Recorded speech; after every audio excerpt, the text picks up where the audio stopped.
नमस्कार। इससे पहले कि आप इस किताब में खो जाएं, मेरे चैनल बुकज़िला को लाइक, सब्सक्राइब और शेयर कर दीजिए ताकि मुझे लगातार प्रोत्साहन मिलता रहे और आपको लगातार बेहतरीन से बेहतरीन बुक्स आपके लिए उपलब्ध कराई जा सकें। धन्यवाद। नमस्कार। द मिसिंग विल, लेखक Agatha Christie. Miss Violet Marsh द्वारा हमें प्रस्तुत की गई समस्या ने हमारे सामान्य दिनचर्या के काम से काफ़ी सुखद बदलाव किया। पोयरोट को उस महिला से मिलने का समय मांगते हुए एक तेज और व्यावसायिक नोट मिला था और उसने उत्तर दिया था। उसे अगले दिन 11 बजे उसे बुलाने के लिए कहा था। वह समय पर पहुंची। एक लंबी सुंदर युवती, साफ सुथरी लेकिन साफ सुथरी पोशाक वाली, एक आश्वस्त और व्यावसायिक तरीके से, स्पष्ट रूप से एक युवा महिला जो दुनिया में आगे बढ़ने के लिए थी। मैं स्वयं तथाकथित नई महिला का बहुत बड़ा प्रशंसक नहीं हूँ और उसके अच्छे दिखने के बावजूद मैं विशेष रूप से उसके पक्ष में नहीं था। मेरा व्यवसाय कुछ असामान्य प्रकृति का है। एम पोयरेट, उसने एक कुर्सी स्वीकार करने के बाद शुरू किया। मैंने शुरुआत में बेहतर शुरुआत की थी और आपको पूरी कहानी बता दी थी। यदि आप कृपया, मैडम सिले, मैं एक अनाथ हूँ। मेरे पिता 2 भाइयों में से एक थे जो डोवनशायर के एक छोटे किसान के बेटे थे। खेत एक गरीब था, फील्ड एक गरीब था और सबसे बड़े भाई एंड्रयू ऑस्ट्रेलिया चला गया, जहां उसने वास्तव में बहुत अच्छा किया और भूमि में सफल अटकलों के माध्यम से एक बहुत अमीर आदमी बन गया। छोटे भाई रोजर, मेरे पिता का कृषि जीवन की और कोई झुकाव नहीं था। वह खुद को थोड़ा शिक्षित करने में कामयाब रहे और एक छोटी सी फर्म में क्लर्क के रूप में एक पद प्राप्त किया। उसने उससे थोड़ा ऊपर शादी की। मेरी माँ एक गरीब कलाकार की बेटी थी। जब मैं 6 साल का था तब मेरे पिता की मृत्यु हो गई। जब मैं 14 वर्ष का था तब मेरी माँ कब्र पर उनके पीछे पीछे चली। तब मेरा एकमात्र जीवित संबंध मेरे अंकल एंड्रयू थे, जो हाल ही में ऑस्ट्रेलिया से लौटे थे और अपने पैतृक काउंटी क्रैबट्री मैनन में एक छोटी सी जगह खरीदी थी। वह अपने भाई के अनाथ बच्चों पर बहुत दयालु था। क्रैबट्री मनोर, उसने पीछा किया। उसके नाम के बावजूद वास्तव में केवल एक पुराना फार्म हाउस है। खेती करना मेरे चाचा के खून में था और खेती के विभिन्न आधुनिक प्रयोगों में उनकी गहरी दिलचस्पी थी। हालांकि मुझ पर दया थी, लेकिन महिलाओं के पालन पोषण के बारे में उनके कुछ अजीबोगरीब और गहरे विचार थे। स्वयं अल्प और अशिक्षित व्यक्ति, उल्लेखनीय चतुराई के बावजूद उन्होंने पुस्तक ज्ञान को बहुत कम महत्व दिया। वह विशेष रूप से महिलाओं की शिक्षा के विरोधी थे। उनकी राय में लड़कियों को व्यवहारिक गृह कार्य और डेयरी कार्य सीखना चाहिए, घर के बारे में उपयोगी होना चाहिए और पुस्तक शिक्षा के साथ जितना संभव हो उतना कम करना चाहिए। उन्होंने मेरी कड़वी निराशा के लिए मुझे इन पंक्तियों में लाने का प्रस्ताव दिया। मैंने खुलकर बगावत की। मुझे पता था कि मेरे पास एक अच्छा दिमाग है और घरेलू कर्तव्यों के लिए बिल्कुल भी प्रतिभा नहीं है। मेरे चाचा और मेरे बीच इस विषय पर कई कड़वे तर्क थे, हालांकि एक दूसरे से बहुत जुड़े हुए थे। हम दोनों स्वार्थी थे। मैं एक छात्रवृत्ति जीतने के लिए काफ़ी भाग्यशाली था और एक निश्चित बिंदु तक अपना रास्ता पाने में सफल रहा। संकट तब पैदा हुआ जब मैंने गिरटन जाने का संकल्प किया। मेरे पास खुद का थोड़ा सा पैसा था। मुझे मेरी माँ ने छोड़ दिया और मैं परमेश्वर द्वारा मुझे दिए गए उपहारों का सर्वोत्तम उपयोग करने के लिए दृढ़ था। मेरे चाचा के साथ मेरा एक लंबा अंतिम तर्क था। उन्होंने मेरे सामने तथ्य स्पष्ट रूप से रखे। उसका कोई अन्य संबंध नहीं था और उसने मुझे अपना एकमात्र उत्तराधिकारी बनने का इरादा किया था। जैसा कि मैंने तुमसे कहा है, वह बहुत धनी व्यक्ति था। अगर मैं अपनी इन नई कल्पनाओं का उन पर कायम रहा हूँ या उन पर कायम रहता हूँ, हालांकि मुझे उससे कुछ नहीं तलाशने की जरूरत है। मैं विनम्र रहा, लेकिन दृढ़ रहा। मुझे हमेशा उससे गहरा लगाव होना चाहिए, लेकिन मुझे अपना जीवन खुद जीना चाहिए। हम उस नोट पर अलग हो गए। तुम अपने दिमाग की कल्पना करो, मेरी लड़की, उसके अंतिम शब्द थे। मेरे पास कोई पुस्तक शिक्षा नहीं है, लेकिन उस सब के लिए मैं किसी भी दिन तुम्हारे खिलाफ खड़ा हो जाऊंगा। हम वही देखेंगे जो हम देखेंगे। वह 9 साल पहले था। मैं कभी कभी एक सप्ताह के अंत तक उनके साथ रहा हूँ, और हमारे संबंध पूरी तरह से सौहार्दपूर्ण थे। हालांकि उनके विचार अपरिवर्तित रहे। उन्होंने कभी मेरे मैट्रिक पास होने का जिक्र नहीं किया, और ना ही मेरे बीएससी। पिछले 3 साल से उनकी तबीयत खराब चल रही थी, और 1 महीने पहले उनकी मौत हो गई। अब मैं अपनी यात्रा के बिंदु पर आ रहा हूँ। मेरे चाचा ने सबसे असाधारण वसीयत छोड़ी। अपनी शर्तों के अनुसार क्रेप्ट्री मनोर और इसकी सामग्री उनकी मृत्यु से 1 वर्ष के लिए मेरे निपटान में होनी चाहिए। जिस समय के दौरान मेरी चतुर भतीजी अपनी बुद्धि साबित कर सकती है, वास्तविक शब्द चलते हैं। उस अवधि के अंत में मेरी बुद्धि उससे बेहतर साबित हुई। घर और मेरे चाचा का सारा धन विभिन्न धर्मार्थ संस्थानों में चला जाता है। यह आप पर थोड़ा कठिन है, मैडमोसेले, पोयरोट ने टिप्पणी की, यह देखते हुए कि आप मिस्टर मार्श के एकमात्र रक्त संबंध थे। मैं इसे इस तरह से नहीं देखता। अंकल एंड्रयू ने मुझे निष्पक्ष रूप से चेतावनी दी, और मैंने अपना रास्ता खुद चुना, क्योंकि मैं उनकी इच्छा के आगे नहीं झुकूंगा। इसलिए उन्हें अपना पैसा छोड़ने के लिए पूर्ण स्वतंत्रता थी, जिस पर वह प्रसन्न थे। क्या वसीयत एक वकील ने तैयार की थी? नहीं, यह एक मुद्रित वसीयत फॉर्म पर लिखा गया था, और उस आदमी और उसकी पत्नी द्वारा देखा गया था, जो घर में रहते थे और मेरे चाचा की देखभाल करते थे। ऐसी वसीयत को परेशान करने की संभावना हो सकती है। मैं ऐसा करने की कोशिश भी नहीं करूंगा। तो आप इसे अपने चाचा की ओर से एक खेल चुनौती के रूप में देखते हैं। ठीक इसी तरह मैं इसे देखता हूँ। यह उस व्याख्या को सहन करता है। निश्चित रूप से, पॉयरेट ने सोच समझकर कहा। कहीं इस चहल पहल वाले पुराने जागीर घर में आपके चाचा ने या तो नोटों में एक राशि छिपाई है, या शायद दूसरी वसीयत में, और आपको 1 साल दिया है, जिसमें आप इसे खोजने के लिए अपनी सरलता का प्रयोग करेंगे। बिल्कुल एम पॉयरेट, और मैं आपको यह मानने के लिए बधाई दे रहा हूं कि आपकी सरलता मेरी तुलना में अधिक होगी। एह, लेकिन यह आप में बहुत आकर्षक है। मेरी ग्रे कोशिकाएं आपके निपटान में हैं। तुमने समय कोई खोज नहीं की। सिर्फ एक सरसरी बात है, लेकिन मुझे अपने चाचा की निस्संदेह क्षमताओं के लिए बहुत सम्मान है कि यह कल्पना करना कि कार्य आसान होगा। क्या आपके पास वसीयत है, या उसकी एक प्रति मेरे पास है? मिस मार्श ने मेज पर एक दस्तावेज सौंप दिया। पॉयरेट ने अपनी ओर सिर हिलाते हुए उसमें से भागा। 3 साल पहले बना था। दिनांक 25 मार्च, और समय भी दिया गया, सुबह 11 बजे। वह बहुत ही सूचक है। यह खोज के क्षेत्र को संकुचित करता है। निश्चित रूप से यह एक और अच्छा है जिसकी हमें तलाश करनी होगी। आधे घंटे बाद भी बनाई गई वसीयत इसे परेशान कर देगी। यह बियन मैडमोसेले, यह एक आकर्षक और सरल समस्या है जिसे आपने मुझे यहाँ प्रस्तुत किया है। मुझे आपके लिए इसे हल करने में दुनिया की सारी खुशी होगी। माना कि आपके चाचा काबिल आदमी थे। उनकी ग्रे कोशिकाएं हरक्यूलिस पॉयरेट की गुणवत्ता की नहीं हो सकती थी। वास्तव में पॉयरेट का घमंड स्पष्ट है।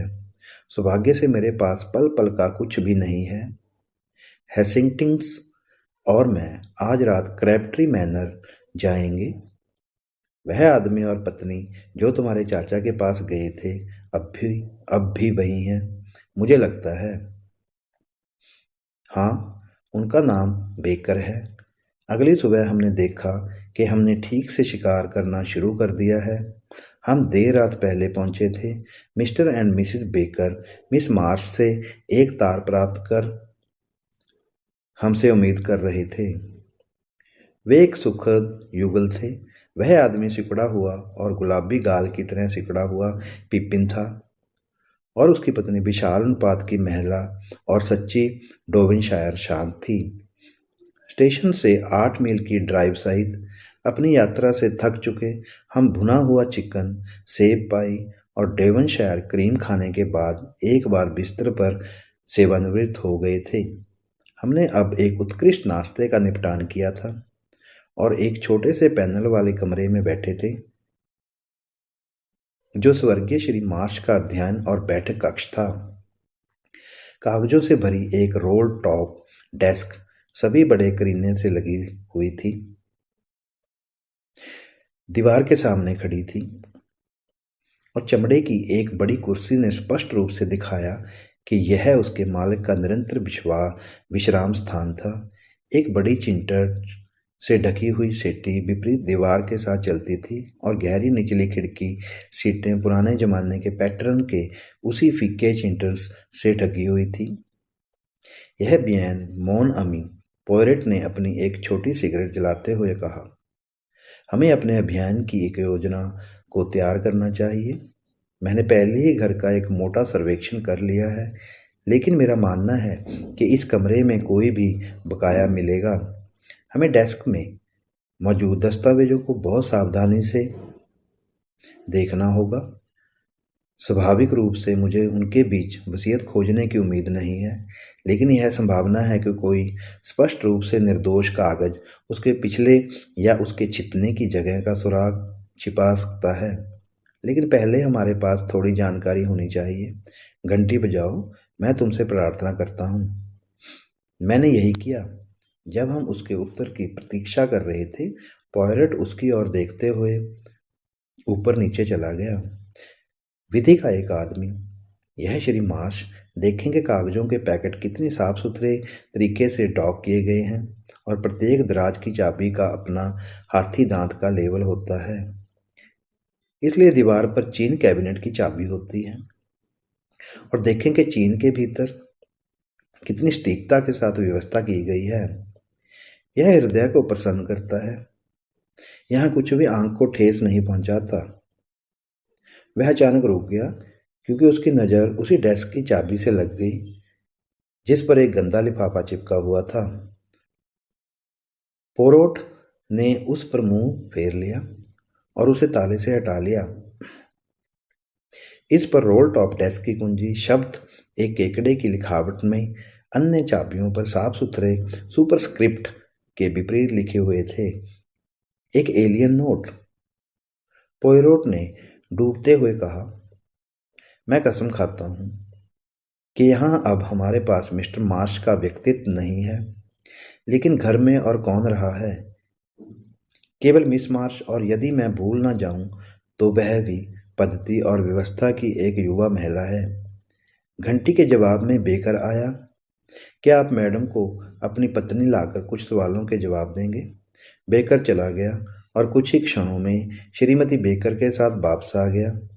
उसके एप्रन पर अपने हाथ पहुंचे और उसके चेहरे पर चमक रहा था। कुछ स्पष्ट शब्दों में पोयरोट ने अपने मिशन का उद्देश्य निर्धारित किया। बेकर्स को तुरंत सहानुभूति हुई। हम मिस वॉलेट को उसके जैसा नहीं देखना चाहते, महिला ने घोषणा की। कठिन कठिन दूसरा होगा अस्पतालों के लिए यह सब प्राप्त करना। पोरोट अपने प्रश्नों के साथ आगे बढ़े। हाँ, मिस्टर एंड मिसेस बेकर ने वसीयत को पूरी तरह से याद किया। बेकर को पहले 2 मुद्रित वसीयत फॉर्म प्राप्त करने के लिए पड़ोसी शहर में भेजा गया था। 2, पोरोट ने तीखे स्वर में कहा। हाँ सर, सुरक्षा के लिए मुझे लगता है अगर अगर उसे एक खराब करना चाहिए और निश्चित रूप से पर्याप्त है, तो उसने ऐसा किया। हमने एक पर हस्ताक्षर किए थे। वह दिन का कौन सा समय था? बेकर ने अपना सिर खुजलाया, लेकिन उसकी पत्नी तेज थी। क्यों, निश्चित रूप से मैं 11 बजे कोको के लिए दूध डालूंगा। याद नहीं है, जब हम रसोई में वापस जाएं। तो सब कुछ चूल्हे पर उबल सकता था। और बाद में करीब 1 घंटे बाद होगा, हमें फिर से अंदर जाना पड़ा।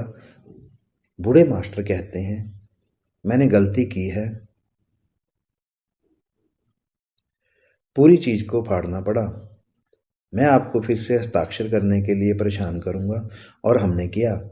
और बाद में मिस्टर मास्टर हमें प्रत्येक के लिए एक अच्छी रकम दें। वह कहता है, मैंने तुम्हें अपनी वसीयत में कुछ भी नहीं छोड़ा है, लेकिन हर साल मैं जीवित रहूंगा। मेरे जाने के बाद तुम्हारे पास यह एक घोंसला अंडा होगा और निश्चित रूप से पर्याप्त है। तो उसने किया। पोयरोट ने प्रतिबिंबित किया। दूसरी बार हस्ताक्षर करने के बाद मिस्टर मार्श ने क्या किया, क्या आप जानते हैं? व्यापारियों की किताबें चुकाने के लिए गांव गए थे। यह बहुत आशाजनक नहीं लग रहा था। पोयरोट ने एक और प्रयास किया। उसने डेस्क की चाबी पकड़ रखी थी। क्या यह आपके गुरु का लेखन है? मैंने इसकी कल्पना की होगी, लेकिन मुझे लगा कि बेकर के उत्तर देने से पहले 1 या 2 क्षण बीत गए। हाँ महोदय, यह है। वह झूठ बोल रहा है, मैंने सोचा। लेकिन क्यों? क्या तुम्हारे मालिक ने घर जाने दिया है? क्या पिछले 3 सालों में इसमें कोई अजनबी नहीं रहा है? नहीं साहब, कोई अंगुत्तक नहीं, केवल मिस बॉयलेट। इस कमरे के अंदर किसी भी तरह का कोई अजनबी नहीं था। नहीं साहब। आप कामगारों को भूल जाते हैं जिम, उसकी पत्नी ने उसे याद दिलाया। काम करने वाले? पोयरोट ने उसके चारों ओर चक्कर लगाया। क्या कामगार? महिला ने बताया कि करीब 2.5 साल पहले घर में कुछ मरम्मत करने के लिए मजदूर आए हुए थे। वह काफ़ी अस्पष्ट थी कि मरम्मत क्या थी। उसके विचार से ऐसा लग रहा था कि पूरी बात उसके मालिक की सनक थी और काफ़ी अनावश्यक थी। कुछ समय कामगार अध्ययन में रहे थे, लेकिन उन्होंने वहाँ क्या किया था वह नहीं कह सकती थी, क्योंकि उसके मालिक ने काम के दौरान उनमें से किसी को भी कमरे में नहीं जाने दिया था। दुर्भाग्य से वे नियोजित फर्म का नाम याद नहीं रख सके, इस तथ्य से परे कि यह एक प्लायमाउथ था। हम प्रगति करते हैं, हैसिंगटन्स, पोरोट ने अपने हाथों को रगड़ते हुए कहा। जैसे ही बेकर्स कमरे से बाहर निकले, स्पष्ट रूप से उसने दूसरी वसीयत बनाई और उसके बाद प्लाईमाउथ के कामगारों को एक उपयुक्त छिपने की जगह बताने के लिए मिला। समय बर्बाद करने के बजाय, फर्श पर चढ़कर और दीवारों को टटोलने के बजाय हम प्लाईमाउथ जाएंगे। थोड़ी सी परेशानी से हम वह जानकारी प्राप्त कर पाए जो हम चाहते थे, और 1 या 2 निबंधों के बाद हमने पाया कि मिस्टर मार्श द्वारा नियोजित फर्म, उनके सभी कर्मचारी उनके साथ कई वर्षों से थे, और उन 2 लोगों को ढूंढना आसान था जिन्होंने मिस्टर मार्श के आदेश के तहत काम किया था। उन्हें काम पूरी तरह याद था। कई अन्य छोटे मोटे कामों में उन्होंने पुराने जमाने की चिमनी की ईंटों में से एक को ले लिया था, नीचे एक गुहा बनाया था और ईंट को इतना काट दिया था कि जोड़ को देखना असंभव था। दूसरी ईंट को अंत से दबाते ही सारी बात उठ खड़ी हुई। यह काफ़ी जटिल काम था और बूढ़े सज्जन इसके बारे में बहुत उद्यम चाहते थे। हमारा मुखबिर कोघन नाम का एक आदमी था, जो एक बड़ा घिनौना आदमी था जिसकी मूंछें कटी हुई थी। वह एक बुद्धिमान साथी लग रहा था। हम उत्साह के साथ क्रेबट्री मैनर लौट आए और अध्ययन के दरवाजे को बंद करके अपने नए अर्जित ज्ञान को लागू करने के लिए आगे बढ़े। ईंटों पर कोई चिन्ह देखना असंभव था, लेकिन जब हमने संकेतित तरीके से दबाया तो एक गहरी गुहा का एक खुलासा हुआ। उत्सुकता से पोयरोट उसके साथ हाथ में गिर गया। अचानक उसका चेहरा प्रसन्नता से व्याकुलता से घिर गया। उसके पास केवल कठोर कागज का जला हुआ टुकड़ा था, लेकिन इसके लिए गुहा खाली था। सैकरे, पोयरोट गुस्से से रोया। कोई हमसे पहले यहाँ रहा है। हमने कागज के स्क्रैप की उत्सुकता से जांच की। स्पष्ट रूप से यह हमने जो चाहा था उसका एक अंश था। बेकर के हस्ताक्षर का एक हिस्सा बन रहा, लेकिन इस बात का कोई संकेत नहीं था कि वसीयत की शर्तें क्या थी। पोयरोट अपनी एड़ी पर वापस बैठ गया। मैं इसे नहीं समझता। वह बड़ा हुआ। इसे किसने नष्ट किया और उनका उद्देश्य क्या था? नान भाई, मैंने सुझाव दिया। प्रोक भाई, ना तो उनके लिए कोई प्रावधान करेगा, और अगर वह जगह अस्पताल की संपत्ति बन जाती है तो उनके मिस मार्च के साथ रहने की अधिक संभावना है। वसीयत को नष्ट करने से किसी को क्या लाभ हो सकता है? अस्पतालों को लाभ होता है, हाँ, लेकिन कोई संस्थानों पर शक नहीं कर सकता। शायद बूढ़े ने अपना मन बदल लिया और इसे स्वयं नष्ट कर दिया। मैंने सुझाव दिया। पोयरोट अपने पैरों पर खड़ा हो गया, अपने घुटनों को अपनी सामान्य देखभाल से साफ किया। हो सकता है उन्होंने स्वीकार किया।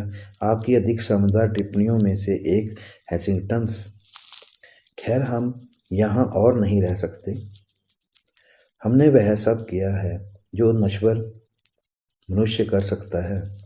हमने स्वर्गीय एंड्रू मार्श के खिलाफ सफलतापूर्वक अपनी बुद्धि का इस्तेमाल किया, लेकिन दुर्भाग्य से उनकी भतीजी हमारी सफलता के लिए बेहतर नहीं है।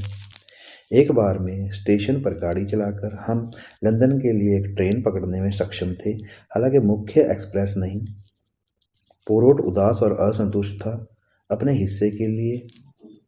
मैं थका हुआ था और एक कोने में सो गया था। अचानक जैसे ही हम टाउनटन से बाहर निकल रहे थे, पोयरोट ने एक चुभने वाली चीख सुनाई। विटे हैसिंगटन्स, जागो और कूदो, लेकिन कूदो, मैं कहता हूँ। इससे पहले कि मैं जानता कि मैं कहाँ हूँ, हम प्लेटफार्म पर खड़े थे, नंगे सिर और अपनी घाटियाँ घटाकर। जबकि ट्रेन रात में गायब हो गई, मैं गुस्से में था, लेकिन पोयरोट ने ध्यान नहीं दिया। बेवकूफ़ कि मैं रहा हूँ, वह रोया। ट्रिपल इम्बेकाइल। फिर से मैं अपनी छोटी ग्रे कोशिकाओं को नहीं दिखाऊंगा। यह एक अच्छा काम है, किसी भी दर पर, मैंने क्रोधित होकर कहा। लेकिन यह सब क्या है? हमेशा की तरह अपने विचारों का पालन करते हुए उन्होंने मुझ पर बिल्कुल ध्यान नहीं दिया। व्यापारियों की किताबें, मैंने उन्हें पूरी तरह से खाते से बाहर कर दिया है। हाँ, पर कहाँ? कहाँ? कोई बात नहीं, मुझसे गलती नहीं हो सकती। हमें तुरंत लौटना चाहिए। कहना आसान है, करना मुश्किल। हम एक्सेटर के लिए एक धीमी ट्रेन प्राप्त करने में कामयाब रहे और वहाँ पोयरोट ने एक कार किराए पर ली। हम सुबह के छोटे छोटे घंटों में वापस क्रेब्ट्री मनोर पहुँचे। मैं बेकर्स के हौसले से गुजरता हूँ। जब हमने आखिरकार उन्हें जगाया था, किसी की ओर ध्यान ना देते हुए पोयरोट तुरंत अध्ययन के लिए आगे बढ़ा। मैं एक तिहाई मूर्ख नहीं रहा हूँ, लेकिन 36 गुना 1 मेरे दोस्त, उन्होंने टिप्पणी करने के लिए विनम्रतापूर्वक कहा। अब देखो। सीधे डेस्क पर जाकर उसने चाबी निकाली और लिफाफा उसमें से अलग कर दिया। मैं मूर्खता से उसे देखता रहा। वह उस छोटे से लिफाफे में एक बड़ा वसीयत रूप खोजने की आशा कैसे कर सकता हूँ? बड़ी सावधानी से उसने लिफाफा खोलकर उसे सपाट बिछा दिया। फिर उसने आग जलाई और लिफाफे की अंदर की सतह को आग से बचाए रखा। कुछ ही मिनटों में फीके पात्र दिखाई देने लगे। नजर विजय में पोरोट रोया। मैंने देखा। संक्षिप्त में लेखन की कुछ पंक्तियां थी जो संक्षेप में बताती हैं कि उन्होंने सब कुछ अपनी भतीजी वॉयलेट मार्श पर छोड़ दिया। वह 25 मार्च दोपहर 12:30 बजे तक का था और अल्बर्ट पाइप हलवाई और जैसी पाइक विवाहित महिला द्वारा देखा गया था। लेकिन क्या ये कानूनी है? मैं हाँफने लगा। जहाँ तक मुझे पता है, गायब और सहानुभूतिपूर्ण सहायक के मिश्रण में अपनी वसीयत लिखने के खिलाफ कोई कानून नहीं है। वसीयतकर्ता का इरादा स्पष्ट है और लाभार्थी उसका एकमात्र जीवित संबंध है। लेकिन उसकी चतुराई उसने हर कदम का पूर्व अभ्यास किया कि एक खोजकर्ता एक उठाएगा। क्या उठाएगा कि मैंने दुखी मूर्ख उठाया। उसे 2 वसीयत प्रपत्र मिलते हैं। नौकरों से 2 बार दस्तखत करवाता है। फिर एक गंदे लिफाफे के अंदर अपनी वसीयत लिखकर बाहर निकलता है और एक फाउंटेन पेन जिसमें उसका थोड़ा सा स्याही मिश्रण होता है। किसी बहाने से वह हलवाई और उसकी पत्नी को अपने साइन से उनके नाम पर साइन करवाता है। फिर वह उसे अपने डेस्क की चाबी से बांधता है और खुद से हंसता है। अगर उसकी भतीजी ने उसकी छोटी सी चाल को देखा तो उसने अपने जीवन की पसंद की विस्तृत शिक्षा को सही ठहराया होगा और उसके पैसे का पूरी तरह से स्वागत किया जाएगा। उसने इसके माध्यम से नहीं देखा है। मैंने धीरे से कहा, यह बल्कि अनुचित लगता है। बूढ़ा वास्तव में जीत गया, लेकिन नहीं हेसिंगटन्स, तेरी बुद्धि ही भटकती है। मिस मार्श ने तुरंत मामला मेरे हाथ में लाकर अपनी बुद्धि के चतुराई और महिलाओं के लिए उस शिक्षा के मूल्य को साबित कर दिया। हमेशा विशेषज्ञ को नियुक्त करें। उसने पैसे पर अपना अधिकार साबित कर दिया। मुझे बहुत आश्चर्य है कि पुराने एंड्रयू मार्श ने क्या सोचा होगा। धन्यवाद। यह पुस्तक यहीं समाप्त होती है। यह पूरी पुस्तक कंप्लीट है। अगर आपको यह पुस्तक अच्छी लगी तो मेरे चैनल को लाइक, सब्सक्राइब और शेयर कर दीजिए। मुझे लगातार इससे प्रोत्साहन मिलता रहेगा और यह पुस्तक आप लोगों की पुरजोर मांग से मैंने ये पढ़ी है, इसको अपलोड किया है। तो इसको ध्यान से पढ़ें और सुनें और इससे जो भी आपको ज्ञान मिले उसको अर्जित करें। आपका बहुत बहुत धन्यवाद।